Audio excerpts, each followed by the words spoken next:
இங்க ஒரு அப்பா அவரோட பையனுக்கு பர்த்டேக்கு வித்தியாசமா ஒரு பாக்ஸை கிஃப்ட் பண்றாரு. அந்த குட்டி பையன் ஆர்வத்தோட அந்த பாக்ஸ்க்குள்ள கையை விட்டதும் சடனா அதுக்குள்ள இருந்து ஒரு எலக்ட்ரானிக்ஸ் பிரேஸ்லெட் அவனோட கையில வந்து மாட்டிக்குது. எவ்வளவு இழுத்தாலும் அது போகவே இல்ல. அப்போ அவர் இது சாதாரணமானது இல்ல, ஒரு நாள் இந்த பிரேஸ்லெட் உன்னோட உயிரையே காப்பாத்தும்னு சொல்லிட்டு அங்க இருந்து போயிடுறாரு. ஜாக் வளர்ந்து பெரியவனாகிறான், ஆனா அந்த பிரேஸ்லெட் மட்டும் இன்னும் அவனோட கையிலேயே மாட்டிட்டு இருக்குது. இப்போ பூமியோட நிலைமை டோட்டலா மாறி போயிருக்கும். கிளைமேட் சேஞ்ச், நியூக்ளியர் வாரால எல்லா சிட்டியும் சதஞ்சு போயிருக்கும். இப்போ கொஞ்சம் நல்லா இருக்கிற ஒரே சிட்டி ஆஸ்திரேலியாவோட மட்டும் தான் இருக்குது. ஆனா அங்க கூட பீப்புள்ஸ் எல்லாரும் செயற்கை ஆக்சிஜன் மூலமாகத்தான் வாழ்றாங்க. அது போக அங்க ஏர் பொல்யூஷனால மக்கள் நோய்வாய்ப்பட ஆரம்பிக்கிறாங்க. ஜாக்கோட ஒய்ஃபுக்கும் அதே டிசீஸ் வந்திருக்கும். அவளோட கண்டிஷன் நாளுக்கு நாள் மோசமாகிக்கிட்டே போகுது. இப்படி இருக்கிறப்ப ஒரு நாள் ஒரு பெரிய கம்பெனியோட அதிகாரி ஜாக்க கூப்பிட்டுருப்பாங்க. அந்த லேடி ஜாக்கு கிட்ட உன்னால் மட்டும்தான் மனித குலத்தை காப்பாற்ற முடியும்னு சொல்றாங்க. ஜாக்குக்கு எதுவும் புரியாம இருந்தப்போ அப்பதான் தெரியுது அவங்க ஒரு சீக்ரெட் டைம் மிஷினை ரெடி பண்ணி வச்சிருப்பாங்க. அதுல 400 வருஷம் ஃபியூச்சருக்கு அவங்க சிக்னல் அனுப்புனதுல அங்க இருந்து ஜாக்க அனுப்ப சொல்லி மெசேஜ் வந்திருக்கும். ஃபியூச்சர்ல இந்த நோய்க்கு மருந்து இருக்குதுன்னு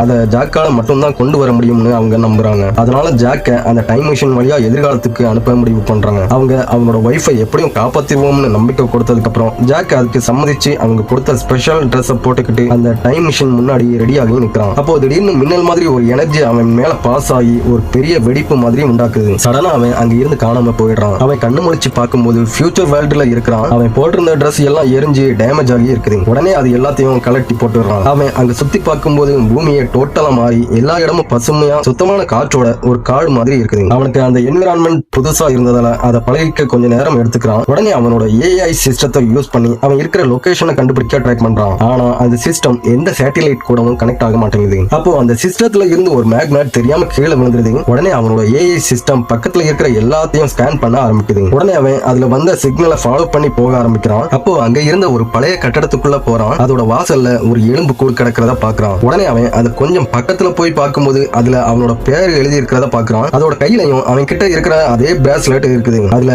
கிரீன் லைட்டும் எரியுது. அப்பதான் அவனுக்கு ஒரு பயங்கரமான உண்மை புரியுது. சப்போஸ் அவன் அங்க மருந்து கண்டுபிடிச்சாலும் அதை அவனால நிகழ்காலத்துக்கு கொண்டு போக முடியாதுன்னு தெரிஞ்சு பயங்கர ஷாக் ஆகுறான்.